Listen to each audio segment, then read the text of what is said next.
ଦେଖନ୍ତୁ ଗାଁ ଗହଳିରେ ଯଦି ଆମେ ଦେଖିବା ଆଜିକା ସମୟରେ ଜମି ପଟ୍ଟାକୁ ନେଇ ଅନେକ ସାରା ସମସ୍ୟା ମଧ୍ୟ ରହିଛି। କିଛି ଲୋକମାନଙ୍କର ଜଏଣ୍ଟ ଜମି ରହିଛି, ଆଉ କିଛି ଲୋକମାନଙ୍କର ନିଜ ନାମରେ ଜମି ରହିଛି। ଏମିତି ଦେଖିବାକୁ ଗଲେ 100%ରୁ ଆପଣ ମାନଙ୍କର 80% ଲୋକ ଏମିତି ରହୁଛନ୍ତି ଯାହାକି ସେମାନଙ୍କର ଜମି ପଟ୍ଟା ଜଏଣ୍ଟ ହିସାବରେ ରହିଛି, ଅର୍ଥାତ୍ ତାଙ୍କର ଜେଜେବାପା ତାଙ୍କ ବାପାଙ୍କ ନାମରେ ତ ଏଇଭଳି ଉଲ୍ଲେଖ ରହିଛି। ତ ଅସୁବିଧା ରହିଛି କଣ? ତ ବର୍ତ୍ତମାନ ସରକାର ଆପଣ ମାନଙ୍କ ପାଇଁ ବହୁତ ବଡ ପଦକ୍ଷେପ ନେବା ପାଇଁ ଯାଉଛନ୍ତି, ଯାହା ଫଳରେ ଆପଣ ମାଗଣାରେ ଜମି ପଟ୍ଟାକୁ ନେଇ ଯାହା ବି ସମସ୍ୟା ରହିଛି ତାର ସଂଶୋଧନ କରିପାରିବେ, ଆଉ ଆପଣଙ୍କ ନାମରେ ଜମି ପଟ୍ଟା ମଧ୍ୟ କରିପାରିବେ। ଯଦି ଆଜିକା ସମୟରେ ଆପଣଙ୍କ ନାମରେ ଜମି ପଟ୍ଟା କରୁନାହାନ୍ତି ତାହେଲେ ଆପଣ ସରକାରଙ୍କ ତରଫରୁ ଯାହା ବି ସବୁ ଯୋଜନା ଆସିବ ତାହା ଅନ୍ତର୍ଗତ ଆପଣ ହେଇପାରିବେ ନାହିଁ। ସେଥିପାଇଁ ସରକାର ଆପଣ ମାନଙ୍କ ପାଇଁ ଏହି ନିୟମଟିକୁ ନେଇ ଆସନ୍ତି। ଏମିତି ବି ଅନେକ ଲୋକ ଅଛନ୍ତି ଯାହାର ଜମି ଖଣ୍ଡେ ନାହିଁ, ସେଥିପାଇଁ ସରକାର ବସୁନ୍ଧରା ଯୋଜନା ମଧ୍ୟ ଲାଗୁ କରୁଛନ୍ତି।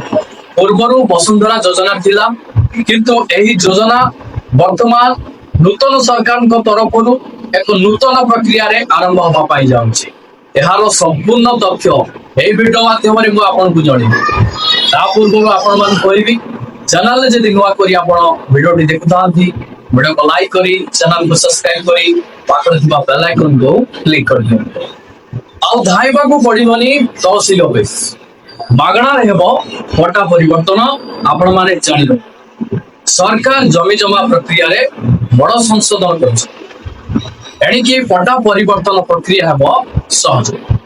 କୌଣସି ଦେୟ ଦେବାକୁ ପଡିବନି ଆପଣଙ୍କୁ। ଗାଁକୁ ଗାଁ ଯାଇ ରାଜସ୍ୱ ନିରୀକ୍ଷକଙ୍କ ସମସ୍ୟାର ସମାଧାନ କରିବେ ସରକାର। ଜମି ଜମା ପ୍ରକ୍ରିୟାରେ ବଡ ସଂଶୋଧନ କରିଛନ୍ତି ସରକାର। ଏଣିକି ପଟ୍ଟା ପରିବର୍ତ୍ତନ ପ୍ରକ୍ରିୟା ହେବ ସହଜ। କୌଣସି ଦେୟ ଦେବାକୁ ପଡିବନି ଆପଣଙ୍କୁ।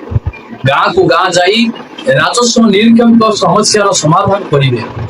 ସେହିଭଳି 1983 ଆଇନର ସଂଶୋଧନ କରି ଭୂମିହୀନ ସଂଜ୍ଞାର ପରିବର୍ତ୍ତନ କରିବାକୁ ଯାଉଛନ୍ତି ନୂତନ ସରକାର।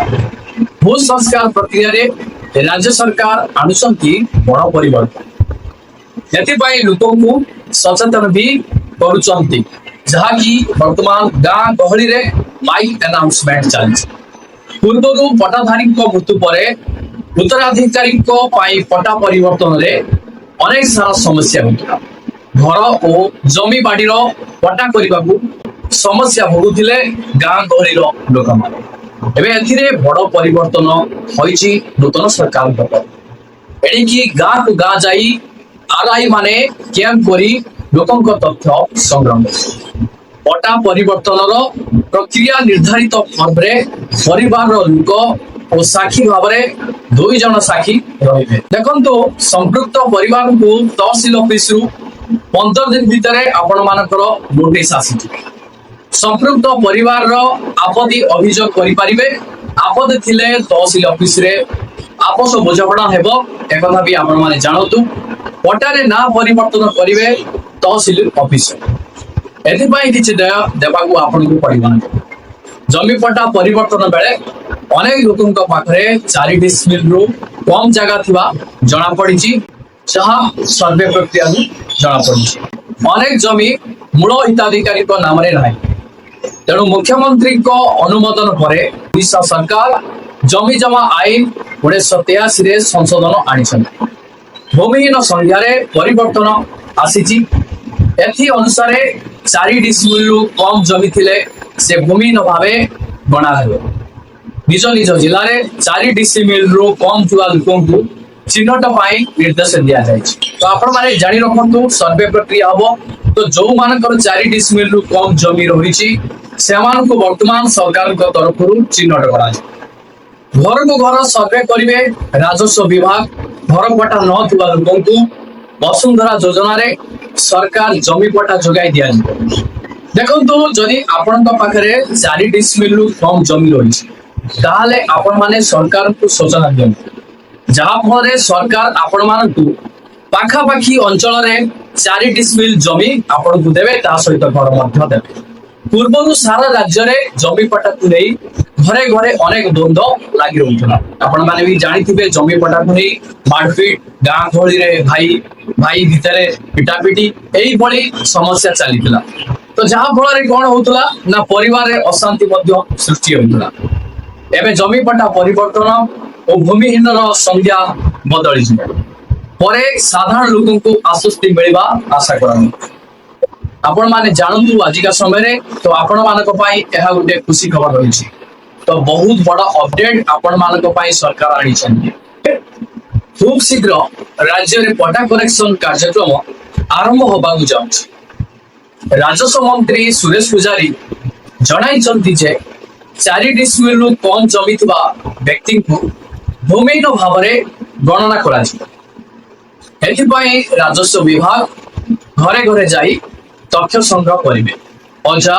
बापा मृत्यु पर पुओ नाती एवं झील मान नाम पटा चढ़ाई ओडिशा लैंड सेटलमेंट रूल 1983 संशोधन आईन अणा उल्लेखनीय जे विवाहित झील मान योजना सामिल कर भूमिहीन परिभाषा परिवर्तन आसुच 4 डिसमिल रु कम जमी लोक भूमिहीन बोली घोषणा कर सरकार जमी जोगाई देवे एसहित 2 डिसमिल जमी व्यक्ति को सही जमी सरकार को फेराई अन्यत्र 4 डिसमिल जमी दिज्व देखु जदि आपण पाखे 2 डिसमिल जगह रही तो सही 2 डिसमिल जगह आप सरकार को फेरइबे से 2 डिसमिल बदली आपण मान को सरकार अलग जगह 4 डिसमिल जगह देवे जमीन लोक को चिन्हट करने तहसिलदार को दायित्व दिज्व से घरे घरे जाई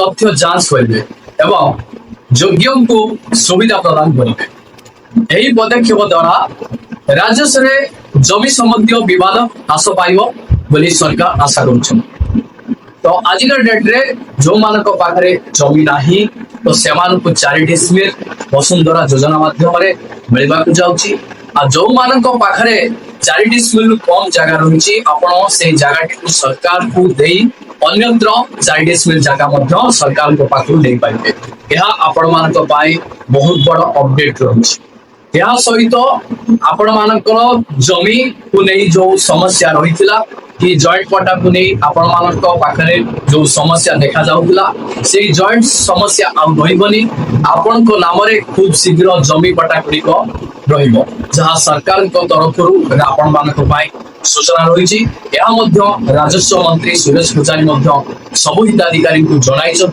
आपण माने व्यस्त विव्रत होबार आवश्यक नहीं प्रत्येक गाँ गाँ रे वर्तमान सर्वे प्रक्रिया चलिबो जदि आपण मानकर जमी को नहीं समस्या रही आपण समस्या टी सरकार पाखे पहुंचातु जहाँ फल समस्या टी समाधान हो पार।